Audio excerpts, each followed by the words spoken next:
everyone, and welcome to the Dancing Bear Enlightenment Academy Holistic Transformation Podcast. I'm your host, Dr. Beverly, and today we have a wonderful guest, Celia Barsby. She is a transformational mindset coach. She is a creative visionary and now your personal cosmic soul guide. She creates a safe space for women seeking inner joy and connection to their own wisdom, guiding them to rediscover their passion and joy for living in a creative flow. Today, she will talk about Free to Be Me, reawakening in your soul's purpose.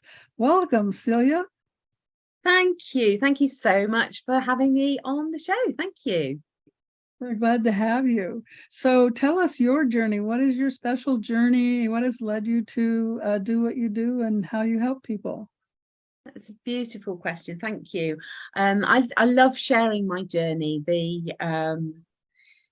I talk about really that I am a teacher and have been a teacher since the age of 7. So at the age of 7, I used to line all my dolls and teddies up. I had a blackboard in the playroom that I had. I was very fortunate. I had a little room with all my toys in, and I had a blackboard and chalk, and I used to keep a mark book. I used to mark all their spellings and all of their sums, and if they got one wrong, then they were in trouble. And so I realized, looking back, I have always been a teacher.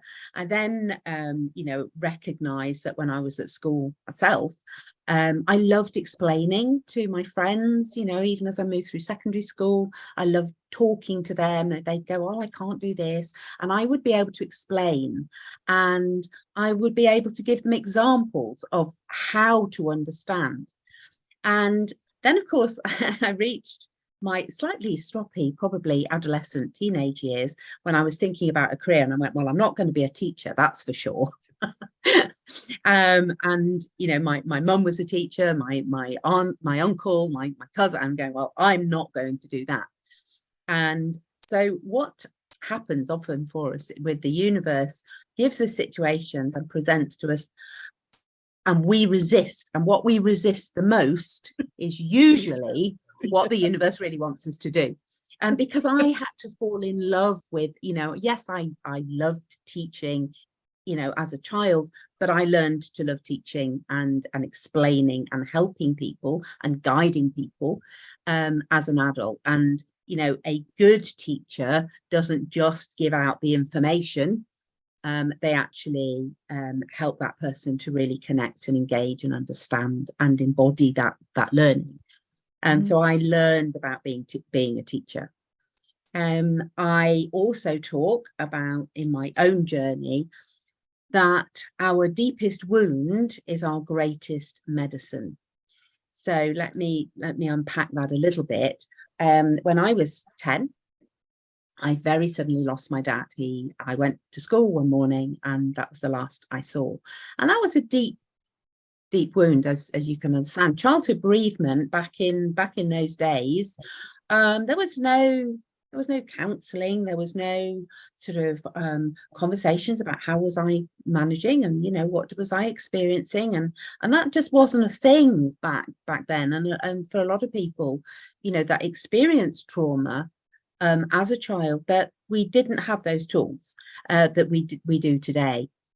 So as I've moved through life, what happened when I lost my dad, there was a part of me that was severed, and that was that connection with the masculine. And as I moved through life, I then saw all of the experiences through this distorted filter of people you love will leave you. It's all your responsibility. It's all your fault. I took on all of these. I took on emotions and ways of being that were not serving me. And this is, we all do this. We have a coping strategy that we develop. I believe coping strategies are not wrong. We all have coping strategies, but of course, when we experience trauma, those coping strategies aren't going to serve us particularly well.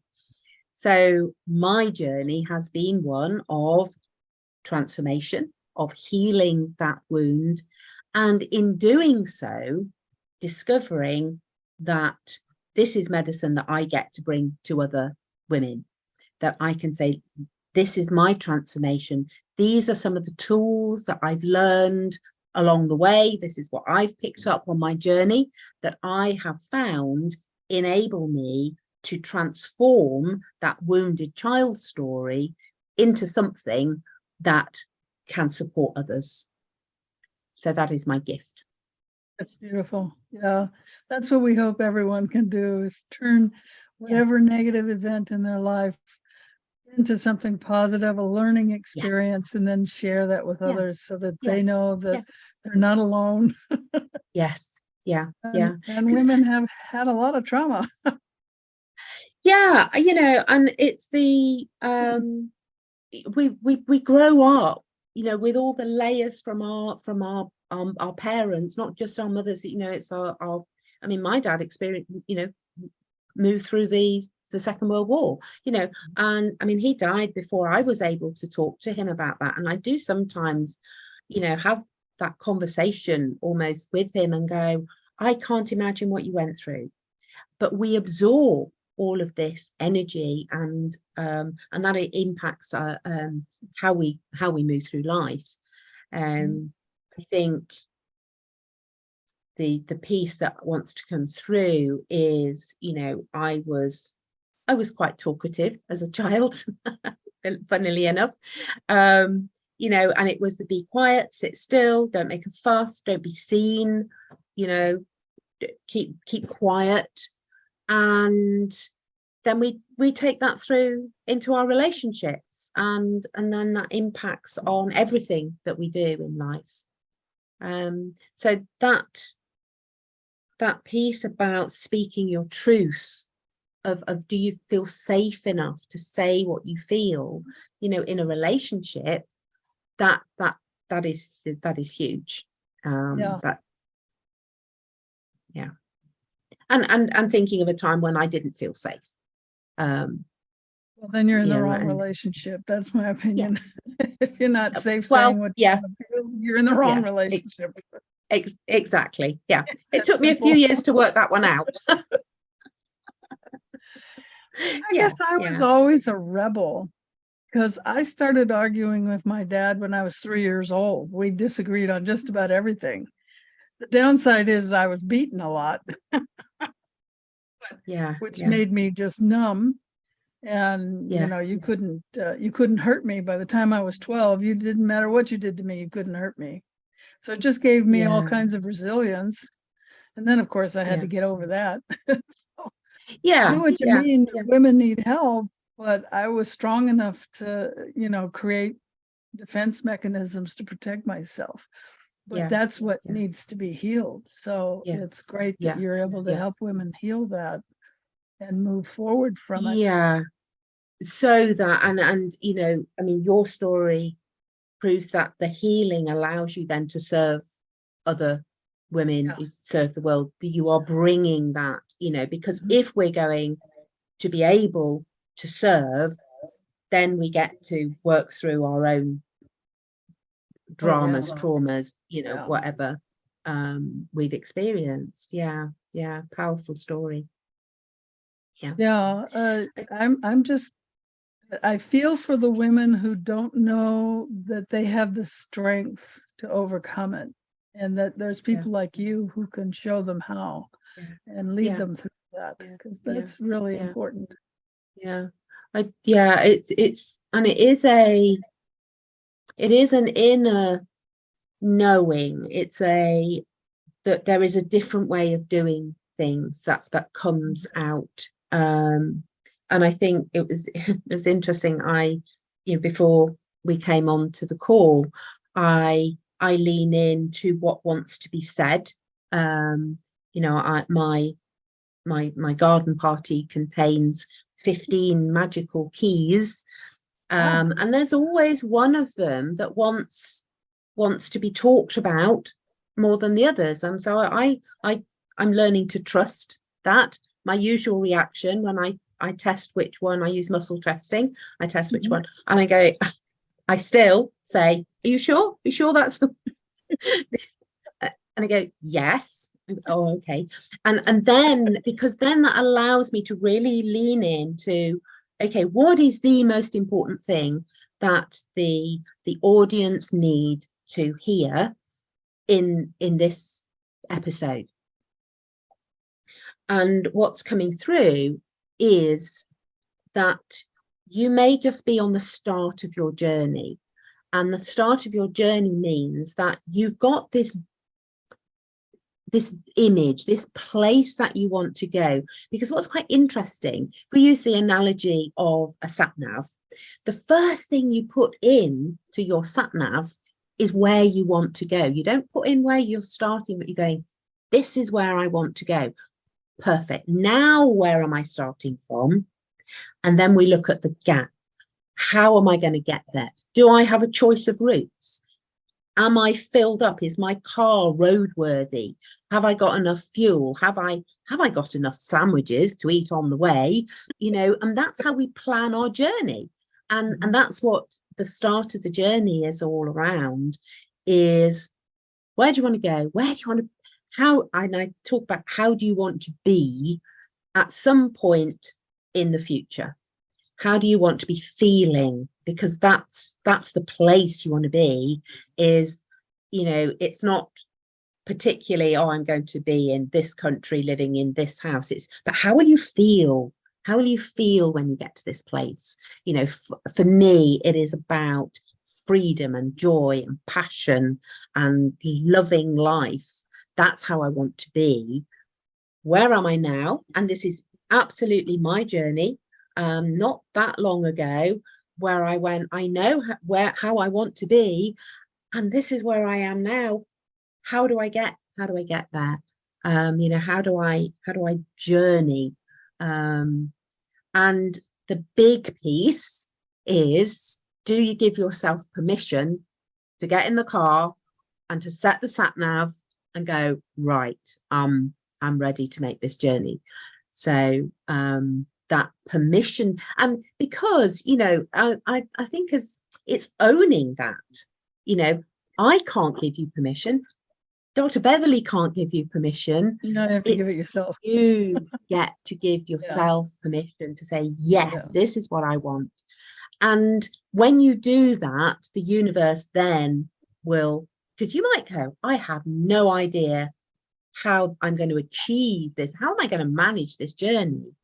But the universe will then, when you say, yes, I'm ready, the universe will then, you don't have to know how. No, I stopped telling the universe how a long time ago. I just say, this is what I want. Get me there. They work it out. Yes. Yeah. Yeah. And, you know, there is a trust piece that comes in there, you know, and I mean, a little aside, a year ago, in 2021, my word of the year was trust.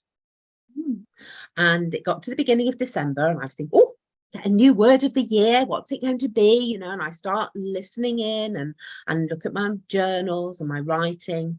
And I got this really clear message. I don't know why you're looking for a new word of the year, because we're not done with 2021 yet.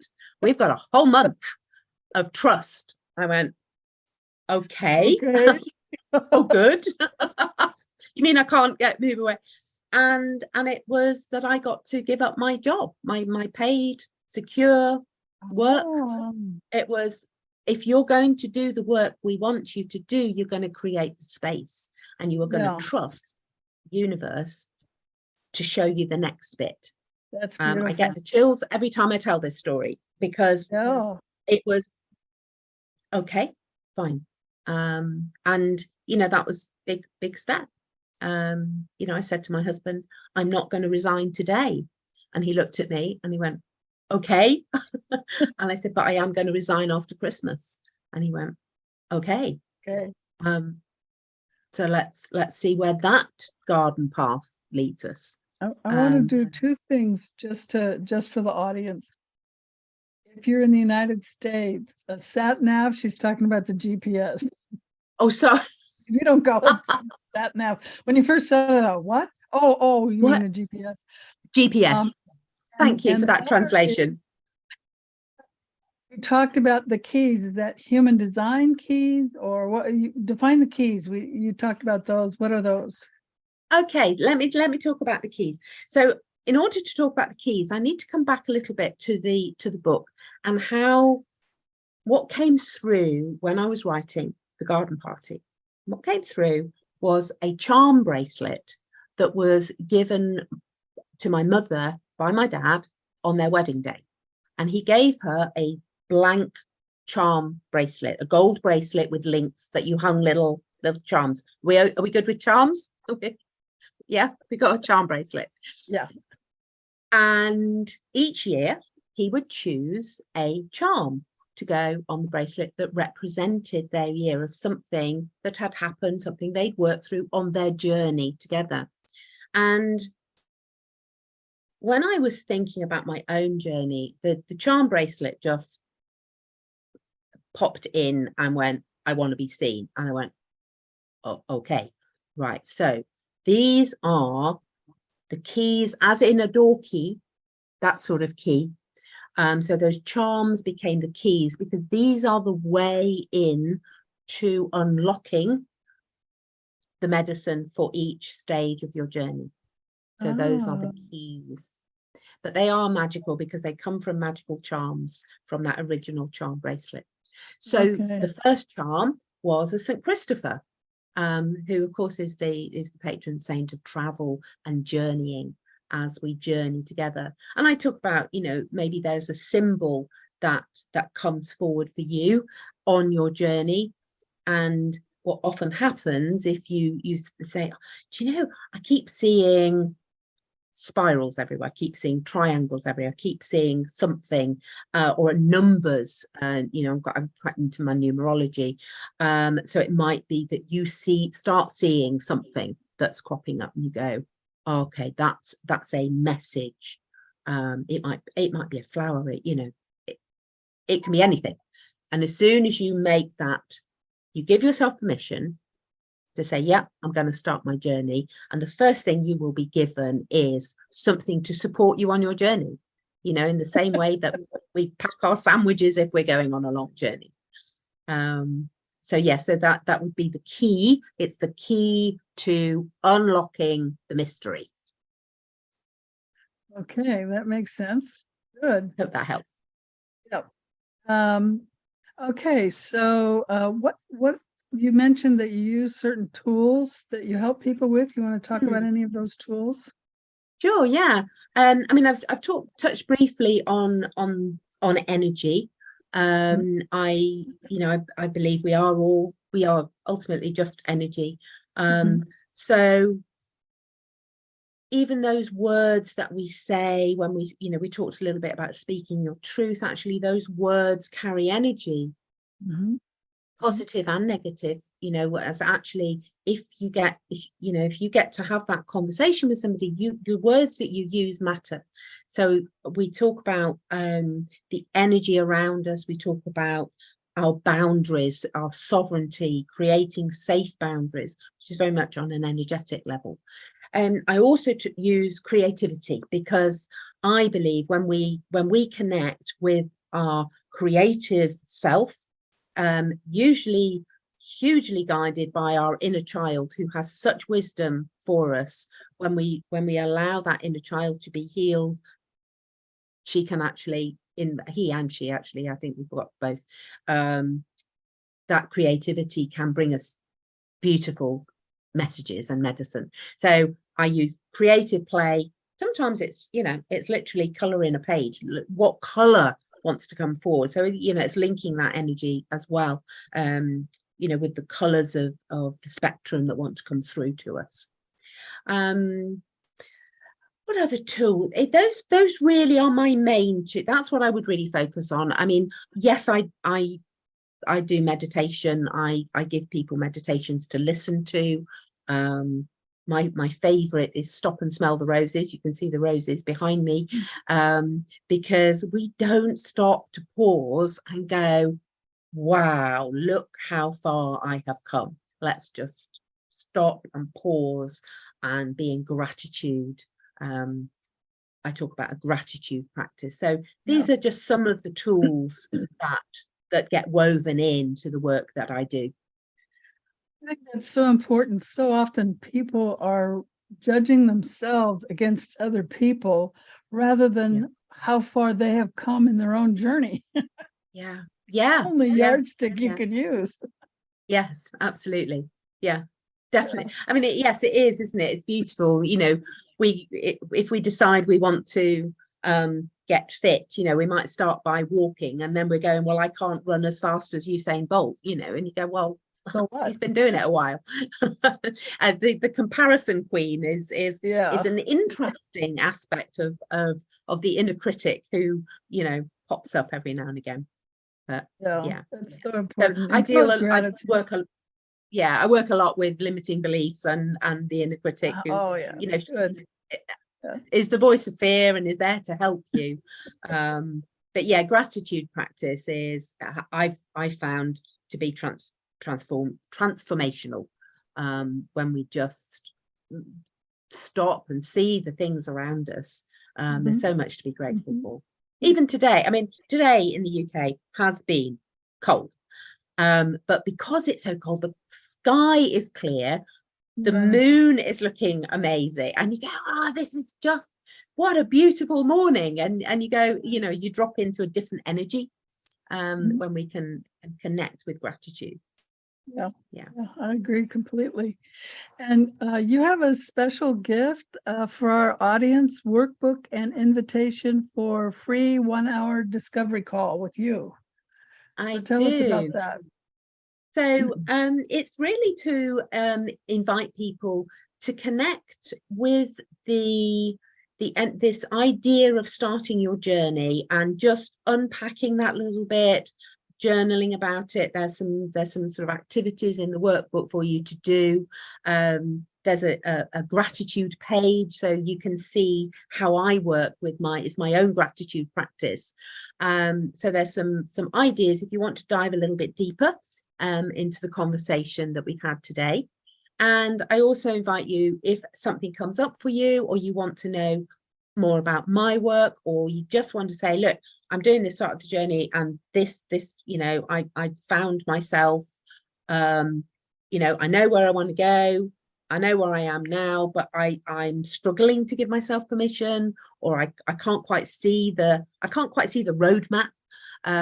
You know, then, you know, I love talking to people. I love connecting with people that are open and wanting to start on this journey. So that's all. That will all be in the link. Wonderful. So for those of you on YouTube, I'm sorry, I keep having to clear my voice. Those of you on YouTube, the link will be down below. But if you're listening, the link is Celia Barsby, CeliaBarsby, CeliaBarsby.com/gift, GIFT -2022 D as in dog, B as in boy, EA, DBEA is in Dancing Bear Enlightenment Academy. So that's CeliaBarsby.com/gift -2022 DBEA. And that sounds like a wonderful gift. Thank you. Well, it's lovely to share it. Do you have any closing words for our audience? Oh, closing words. What wants to be said? It really is about the responsibility that we all have. This is something that is coming through to me on lots of different levels at the moment, that in a post-pandemic world, we get to pick up the responsibility that we have for our own well-being, our own self-care. That doesn't mean you haven't got support. The support is there. Reach out for support, but understand that you get to honor yourself by saying yes to the universe, and the universe will honor you and will meet you. Yes, it will. Thank you for those great words. So thank you everyone for joining us, and thank you, Celia, for being our guest today. And remember to be the light you want to see in the world. Beautiful. Thank you.